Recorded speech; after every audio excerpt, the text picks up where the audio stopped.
ဘယ်လိုပဲပေါ့ချစ်ပြီးဖြစ်သေးရတာပေါ့ဘယ်လိုလုပ်မလဲပြင်မဲလိုက်ဒီဖေးလိုက်တန်းလိုက်ဖေးတောက်လိုက်ခဏအနားယူလိုက်နားယူတော့တစ်ခေါက်လေးလာပြန်စားလိုက်ပေါ့အဲ့လိုပေါ့ ကျွန်တော်တို့ကတော့ကိုယ်စိတ်ထဲမှာပဲထားလို့ရမယ်ဒါပောက်ကွဲလို့ရတဲ့ကိစ္စမဟုတ်ဘူးဟုတ်တယ်မလား စိတ်ဓာတ်မကြဖို့ဇွဲအတိကဇွဲရှိဖို့ပဲရှိအဲဇွဲလေးလုံးလာဝရိယဇွဲရှိလို့ရှိရင်ဘယ်ရမစိုးအောင်မြင်တယ်ဘာလို့ကြတော့ဇွဲကတော့အမြဲတမ်းရှိတယ် ဒီလိုလေးကိုပေါ့ဟိုတက်လုံးလုံးမလို့တော့ရည်ရွယ်ထားတဲ့အတွက်ခုနပြောလို့ပေါ့စိတ်တက်ကြလဲပြန်တင်းမိုးလင်းမိုးရှုပ်ကတော့ကျွန်တော်ကဒီလုံးနဲ့ပဲအမြဲတမ်းဟိုလဲပတ်နေတာပေါ့နော်ဟာ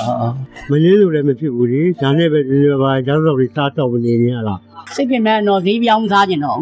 အမေတို့ကိုကလည်းကိုဒါလေးလုံးလက်စားလေးပြင်နေတယ်လုံးမယ်ပေါ့နော်ဒါပေကိုလုံးရတဲ့လောက်ကလည်းဟိုဖောက်တယ်ပြောင်းရတဲ့အလုပ်လေကိုကလက်ပြလောက်ရတာမဟုတ်တော့အဲ့နဲ့ပြန်လောက်တာပဲအဲ့လိုပဲလုံးလိုက်တိုင်းလိုက်ပဲ channel လေးကိုလည်းကြိုက်နေတတ်တယ်ဆိုလို့ရှိရင် like and subscribe လေးလုပ်ခဲ့ပေးကြပါဦးဗီဒီယိုပြည့်စုံကိုတော့ YouTube channel လေးမှာတော့ကြည့်နိုင်ပါရဲ့ရှင်နောက်တဲ့ season မှာလည်းဘယ်လိုမျိုးတင်ဆက်သွားမလဲဆိုတာကို comment မှာမှတ်ငယ်ပေးပါအောင်ရှင်